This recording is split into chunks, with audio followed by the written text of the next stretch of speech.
Blackmail कर रहे हैं पशुपति कुमार पारस। ये बात सुन करके आपको अजब लगा होगा, लेकिन ये बातें उनके परिवार की सबसे वरिष्ठ सदस्य उनकी भाभी ने किया है, रीना पासवान ने।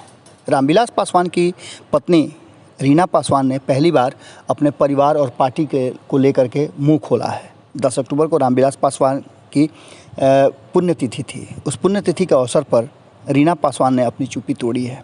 उन्होंने साफ तरीके से कहा है कि उत्तराधिकार को लेकर के जिस तरह से पारस और पशुपति पारस और चिराग पासवान के बीच में जंग छिड़ा हुआ है, उसमें अब सारी स्थितियां स्पष्ट नज़र आ रही हैं। उन्होंने कहा है कि सीधे तौर पे जिस तरह से पशुपति कुमार पारस परिवार और पार्टी को तोड़ने की कवायद कर रहे थे, ये पहले से ही अंदाज़ा लग रहा था। उन्होंने साफ तरीके से कहा है कि रामविलास पासवान के जिंदा रहते ही पशुपति कुमार पारस ने उन्हें ब्लैकमेल कर रहे थे। रामविलास पासवान अपने भाई के कारण घुट-घुट कर जी रहे थे। रीना पासवान ने बड़ा आरोप लगाते हुए कहा है कि जो आदमी अस्पताल में अपने भाई को एक बार भी देखने नहीं जा सकता है, वो उसके मृत्यु के बाद अगर उसके बारे में कहता है, उसे भगवान कहता है, तो ये सबसे बड़ा झूठ और छलावा है। पारस ने मुझसे कहा होता तो मैं सब कुछ उसे दे देती, पर मेरी दुनिया उजाड़ने में सबसे बड़ा हाथ अगर किसी का है तो वो है पशुपति कुमार पारस का। अब हर लाइन वो झूठ से लिखते हैं, बोलते हैं और झूठ पर ही उनकी सारी सियासत टिकी हुई है। अपने स्वार्थ में उन्होंने परिवार और पार्टी दोनों को तोड़ दिया। रीना पासवान ने कहा कि 44 साल पहले वे पासवान फैमिली में आई थी। उसके बाद सारे रिकॉर्ड तोड़ते हुए जिस तरह से पशुपति कुमार पारस ने अपने परिवार और पार्टी को चलाया, वो सबने देखा है। उन्होंने कहा कि मेरी पूरी दुनिया रामविलास पासवान पारस और रामचंद्र के साथ उन्होंने अपने परिवार को एकजुट रखा और मैंने भी इसमें उनका साथ दिया है, लेकिन पशुपति कुमार पारस ने मेरी दुनिया उजाड़ दी। रीना पासवान ने कहा है कि उन्होंने अपनी इस दुनिया को बचाने के लिए क्या नहीं सहा। रीना पासवान ने बताया कि 2020 में रामविलास पासवान की मौत से पहले मैंने देखा था उन्हें घुट-घुट कर जीते हुए। पशुपति कुमार पारस अक्सर घर पर आकर उनके सामने ऐसी बातें करते थे जिनसे दोनों में तनाव बढ़ जाता था। मंत्रालय में काम कराने को लेकर के और लोगों को लेकर आने के साथ साथ ब्लैकमेल करते थे। साहब अपने भाई को ब्लैकमेलिंग से भारी तनाव में रहा करते थे। उस दौर में भी मैं साहब को समझाती थी कि परिवार को साथ रखना है तो पारस को भी लेकर चलना होगा। भले ही आपके भाई गलती कर रहे हैं, लेकिन समझा बुझा करके परिवार को बचा करके रखिए।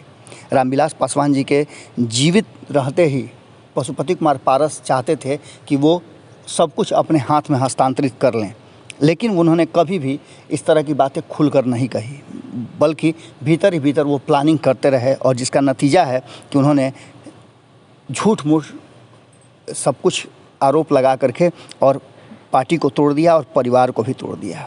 साफ तौर पे उन्होंने कहा कि जो व्यक्ति झूठ बोलता हो, सिर्फ अपने स्वार्थ की बात करता हो, अपने बड़े भाई को बीमारी की हालत में यूं ही छोड़ देता हो, ऐसे आदमी से किस तरह की अपेक्षा की जा सकती है। रामविलास जी ने अपने समाज और राजनीतिक रूप से जो कद हासिल किया था, वो किसी से छुपा नहीं है।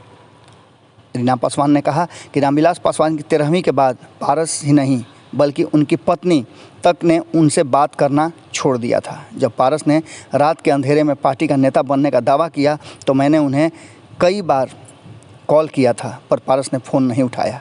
मैं खुद उनके घर गई थी, लेकिन वो मुझसे मिलने को भी तैयार नहीं हुए। उनके बच्चे तक ने फ़ोन उठाना बंद कर दिया था।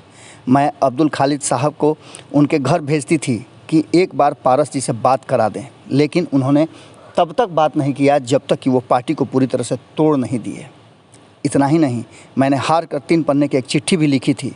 चिट्ठी में लिखा था कि जो कहेंगे वो मैं करने को तैयार हूँ। उन्हें पार्टी का और परिवार दोनों का जो प्रभार है वो सौंप देने के लिए तैयार हूँ, लेकिन वो बातचीत को तैयार नहीं थे।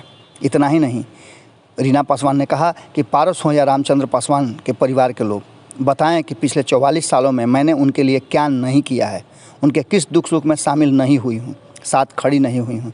क्या कभी ऐसा मौका आया जब मैंने उनका साथ नहीं दिया है? अगर ऐसी बातें हैं तो वो खुल करके बताएं।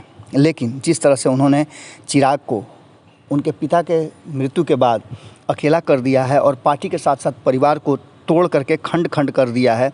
उसने साफ कर दिया है कि आज के समय में रामविलास पासवान जैसे भाई को धोखा देना कितना बड़ा पाप किया है इन लोगों ने। रीना पासवान काफ़ी गुस्से में थी और पहली बार बोल रही थी। अब देखने वाली बात होगी कि रीना पासवान के इस खुलासे के बाद, इस चुप्पी टूटने के बाद किस तरह की राजनीतिक बदलाव आते हैं। क्या पशुपति कुमार पारस एक बार फिर से अपनी गलतियों का एहसास कर वापसी करेंगे? सवाल कई हैं, इन सवालों के जवाब हम भी तलाश रहे हैं। आप भी अगर आप सोचते हैं कुछ इस विषय पर तो ज़रूर कमेंट बॉक्स में लिखिएगा। बहुत बहुत धन्यवाद। अगर ये वीडियो पसंद आई और वह बिहार के राजनीति और बिहारियत से सरोकार रखेनी तो सब्सक्राइब बटन दबा के चैनल के सब्सक्राइब कर ली। ओजे एगो घंटी बा, ओकरा बटन दबा देला से कुल सटीक और मारक खबर रुआ मुफ्त में मिल जाई। अगर रुआ पत्रकारिता के हमनी के नया प्रयोग में सहयोग कर चाहतानी तो ज्वाइन बटन दबा दी। पेटीएम नंबर नोट कर ली 9386816700। धन्यवाद।